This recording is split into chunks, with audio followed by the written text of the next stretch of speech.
Do we believe in adoption? Absolutely yes. Do we believe it's the heart of God? Absolutely yes.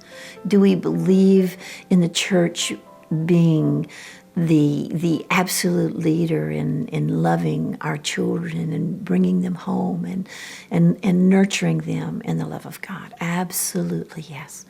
But what we want to ask our families to do is, before you begin the journey, count the cost. You know, we find that principle clearly in Scripture, where we're admonished to count the cost, that you don't begin building a tower or plowing a field before you count the cost. So we ask our families, become aware of what it's going to cost. Become aware that it's going to change your lifestyle. Become aware that it's going to make you think more deeply about your own history than you ever have in your life. And if there's anything resident in your history that you haven't been able to deal with yet, it's going to come front and center. We need to count these costs.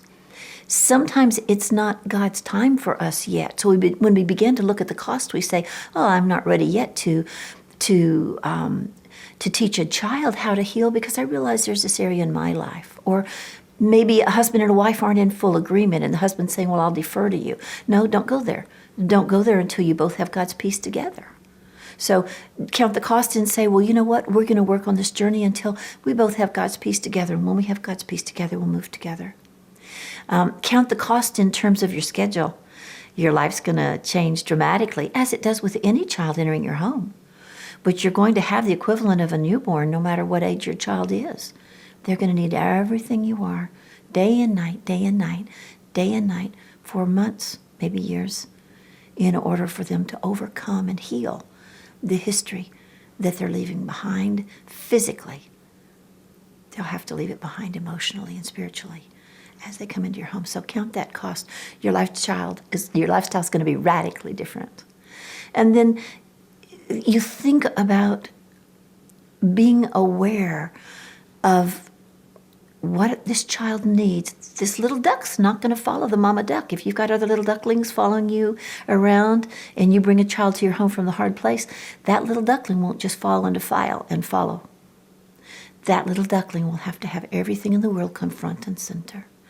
Everything in the world will have to slow down. Everything in the world will have to come to that child's needs. If there are other children in the home, count the cost of how you will continue to meet their needs while you meet the needs of this new child that's come to your home.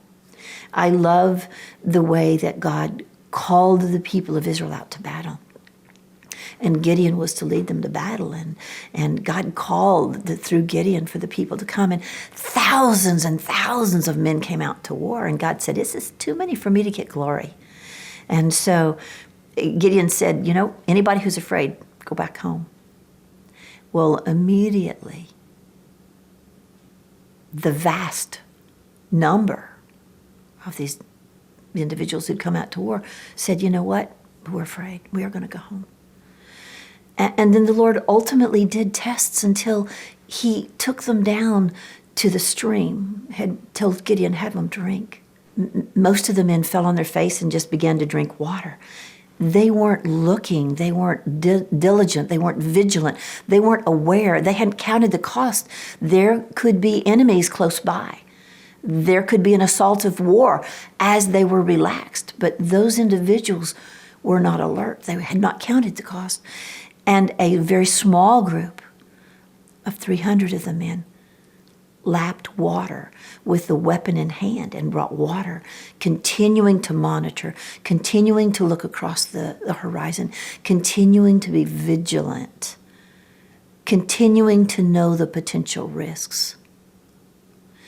Those men had counted the cost and were on duty. Those men, God said, take this small band, a few hundred, and deliver Israel, and I'll be with you. Those were prepared. Those men were God's tool for bringing deliverance and hope and restoration because they had counted the cost. We have to be prepared. If the children fail in our homes, it's a devastating failure. And we can ensure and we can prepare for success by counting the cost.